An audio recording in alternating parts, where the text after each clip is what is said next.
بسم الله الرحمن الرحيم. ازيكم اهلاويه؟ عاملين ايه؟ معكم محمد من قناه محمد الاهلاوي. النهارده كده هندردش مع بعض شويه كذا حاجه في في الماتشات اللي عدت دي في الدوري المصري.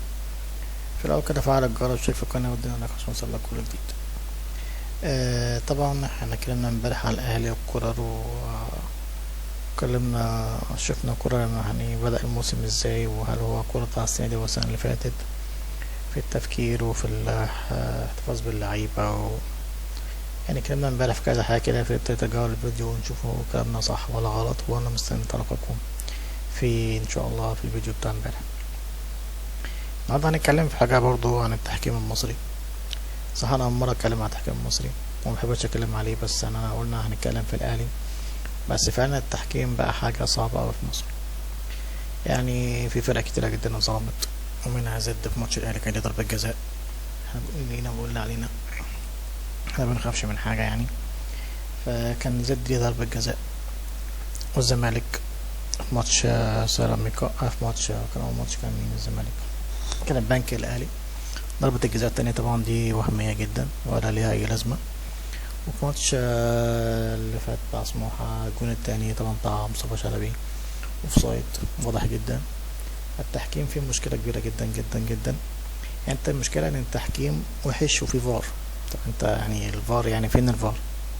فين الفار؟ يعني انت الحكم ما شافهاش، انت المفروض تشوفها وتندهر وتقول له تعالى بص عليها، تعالى خد قرار فيها، تعالى مش عارف ايه كده. لكن انت اساسا الفار ما بيندهش الحكم.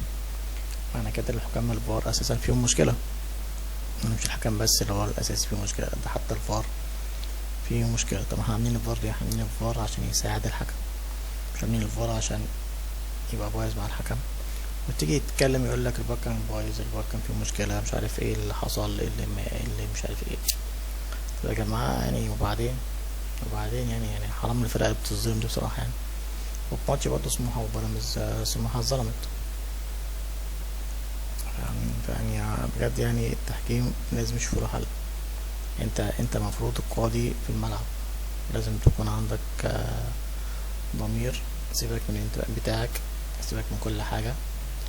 فيعني انت ضميرك فين لما تحسب ضربة جزاء وهمية ملهاش لازمة؟ حرام.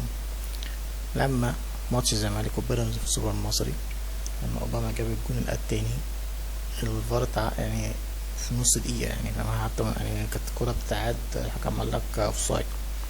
ازاي يعني عملتها بسرعة كده يعني؟ انتوا بمزاجكم بتعملوا الاوفسايد بسرعة ومش بمزاجكم بتعملوها بسرعة. فاحنا عندنا مشكلة في التحكيم. هتتحل ازاي بقى؟ دي بقى اهم حاجة يرجعوا لضميرهم، يفتكروا اللي هم القضاة في الملعب، اللي هم ربنا يحاسبهم عليها. انا بتكلم ليه ولا عليا؟ انا بتكلم مش على الاهلي بس يعني، فاهم؟ يعني احنا ما بنحبش نظلم وما بنحبش حد يظلم. يعني الاهلي لما يكسب مثلا بضربة جزاء او 100 احنا ما بنفرحش، انا عامة ما بفرحش، بحس ان المكسب مش حلو. لما فريق تاني يبقى كويس ويظلم حرام يعني. انت كده ضيعت مجهود فريق يعني في ماتش الاهلي وزد، الاهلي زد ليه ضربة جزاء وطرد او انذار لحم كوكا. احنا بنتكلم، احنا مش هنعلقك، مش انا تحكم بالعدل يعني. بس لو حاجة صح هنسقف لك، لو حاجة غلط هنقف لك ونتكلم ونقول ونحكي فيها. فاحنا بجد عندنا مشكلة في التحكيم المصري، فهنشوفها هتحلوها ازاي ولا هيحلوها ازاي. فده بس حبيت اتكلم عن التحكيم المصري اللي انا اصلا مبحبش اتكلم عنه يعني. بس حبيت اقول رأيي في الموضوع ده. احنا لسه في اول الموسم، احنا احنا هنشغل ماتشين، انت لسه قدامك الموسم طويل. يا ريت يعني كابتن ياسر عبد الغفور الفترة اللي جاية يحاول يظبط شوية التحكيم المصري، وربنا يوفقه ان شاء الله. فده كان فيديو كده صغير على التحكيم المصري. فعل الجرس، اشترك في القناة والدنيا. السلام عليكم ورحمة الله وبركاته.